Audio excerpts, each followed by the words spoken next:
You're listening to Period Story, the podcast where we get behind some of the myths and misconceptions about periods. We chat with women about their period story, their first period, and their journey ever since, and we open up a conversation to help break taboos and stigmas around menstruation.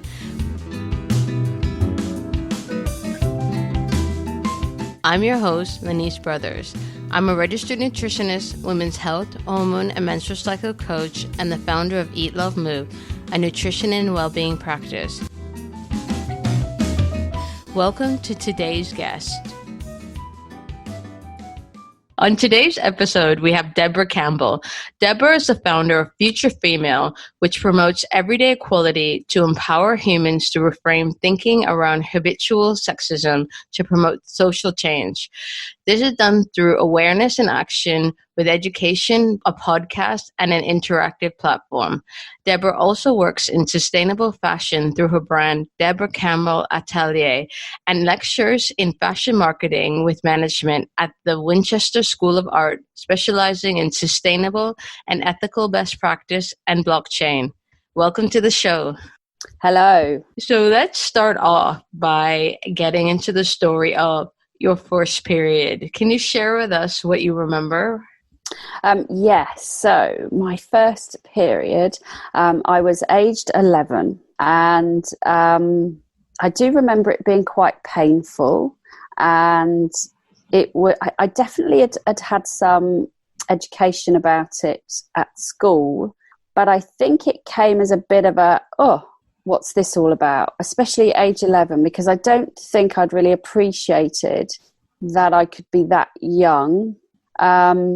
It was all quite relaxed. My mum was great. I don't remember any sort of strange, sort of not really understanding what was going on. But what was really embarrassing was she obviously mentioned it to my dad. So then my dad marched in and announced, "Oh, I hear you've become a young woman." I was just mortified. I was like kind of 11 years old going, "Huh? What? What's he talking about? What does that mean?" And so, yeah, I think being 11 was really, I wasn't able to cope with it had I been 13, 14 emotionally, because I was, still really young. I mean, I look at my son now, obviously he's not going to have a period, but I think emotionally he's pretty, strong, but it's quite a big thing, I think, when you're 11 or any younger. I mean, some girls start younger than that even. So yeah, that was my first, and that stayed with me. That's quite a vivid, if somebody asked me the question, as you've done, that's a vivid sort of memory that of my dad announcing I'd become a young woman. Your family was quite relaxed and quite helpful about it. Yeah. I think my mum was, she tried to sort of navigate me through all of the, the tampons and sanitary towels, but I didn't jump straight into tampons because obviously being 11, it was all a bit like, oh, that doesn't look so user friendly. So she was good with all that, but I'd always had quite a lot of pain with my period. So I definitely remember quite early on suffering with really bad cramping and just feeling really rubbish, actually. So yeah, I wished I'd been older so I didn't have to put up with it that young. And how was it at school? Were you the first of your friends to have your period? Yeah, that's interesting. Do you know, I'm not sure if I was, but I was, and I'm trying to think back. The thing was, I'd moved schools. We had moved from Manchester to Devon. So I had some friends, but I don't remember talking to, as in obviously I'd made friends, but I'm not sure we talked about periods. So I honestly can't remember. There were a few of us, but I don't have a specific memory of, I was really close to a certain person and we discussed. But I think I was probably one of the first, yeah. And how did you learn about periods and what was happening in your body? You mentioned education at school. Was it very in-depth? I don't think it was, but I definitely knew what was happening. I just don't think I was emotionally able to cope with it that well. I definitely engaged with what they told us at school, but I don't remember it being that in depth. I mean, for example, some of the body parts, I still think, oh my goodness, I don't remember learning that I had that part in my, vagina area or vulva or all the different types of names that you get. I've been learning them as an adult. I think it's quite surprising how the woman's, sexual kind of area was just not really. It was a bit less discussed, I think, or not very detailed. So yeah, I definitely had some education at school. I just don't think it felt very clear. I mean, clear for the time maybe, but just when you start looking and delving further into what does each part do, there was certainly no discussion about pleasure. And I think I'd come to that later in life in terms of what boys are told, even because I have a son, obviously, as I mentioned, and what's discussed about their genitalia, so to speak, and what's discussed about the girls' genitalia. It still remains more about, the boys talk about wet dreams, but the girls talk about the physicality of periods and all of that. And you think, that needs to change. So anyway, that's... So there's no discussion about girls can have not a wet dream per se, but something quite similar, and the nature of female pleasure and masturbation. Yeah, exactly. And I think, I'm not saying that they talk about masturbation at school to the boys specifically using that term, but obviously wet dreams has a connotation to that and this whole pleasure side. And I don't think that has been really focused on yet. It certainly wasn't going to be focused on when I was growing up, because I grew up in the 70s. But it is quite, I suppose it isn't surprising really that it isn't discussed for female, the female pleasure. Because I think, why shouldn't it be? But I suppose the challenge they've got in schools aged, I think it's, they touch on it in year 5 and then year 6. They are quite young. Going back to what you said about being emotionally ready, Can you take us through a little bit why you felt like you weren't emotionally ready? Yeah, I think it's something that is physically happening to your body that you don't fully understand, or I didn't feel, I'm talking a bit third person, but I didn't really feel I was ready to address why I had to have a period, i.e. obviously for reproduction purposes. And it takes away your childhood, really, in many areas. It forces you to become quite grown up quite quickly. And I was always that sort of kid like that anyway. I was a child of, the oldest child in the family. So I had to get on with certain things as a young person that a second child wouldn't have to maybe, get on with anyway. So I was fairly grown up. But I think that probably defined my sense of, adulthood quicker, and age 11 is no sort of place to kind of consider being an adult, I suppose, and that's how it felt. It felt like this transition into womanhood, so to speak, was too quick and too early, and I don't think I was ready, and actually that's just looking back. Maybe at the time I didn't realise that as much, because I just got swept up in that emotion. And you said that your periods had always been very painful. What did you do about it? And was this something that went through all the way through into adulthood? Yeah, I did have to do something about it. My mum and I went to the doctors, and we ended up getting the pill to try and ease the cramping and the distress, I suppose.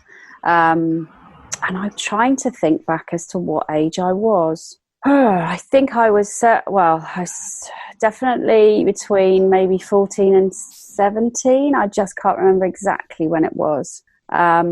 So that did help a bit. So in terms of going into adulthood, they were less aggressive, the crampings and such like, but I still suffered to some degree.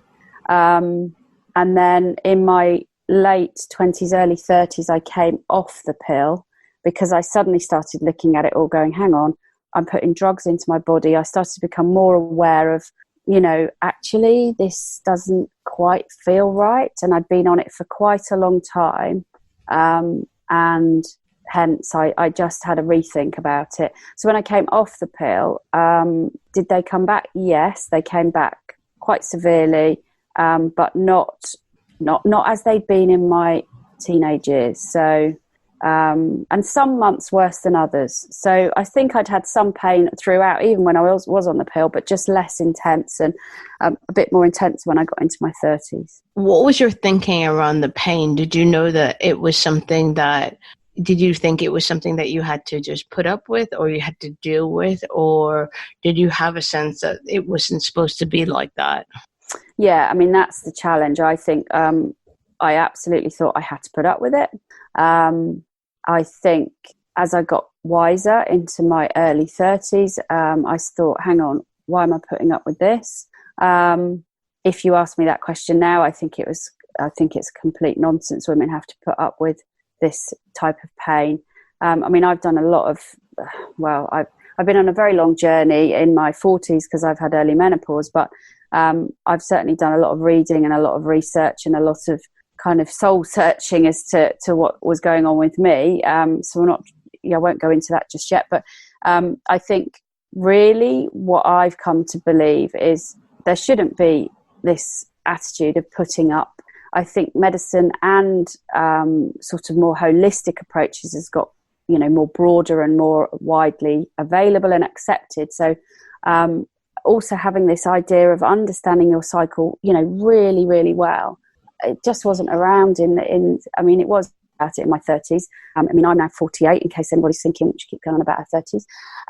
So, it's become more important to consider our own bodies and understand our own bodies. And it's become more, there's more education out there. There's more understanding of how to understand our own bodies. When, I was growing up and then, into adulthood, there was an acceptance of, we just put up with it. So I think there are sort of two answers to that question. Mm-hmm. But certainly a lot of people, I believe, still feel it's just accepted. And no, it shouldn't be like that, I don't think. And going back to what you said about coming off the pill, you said you came off in your early 30s. What made you decide to come off the pill?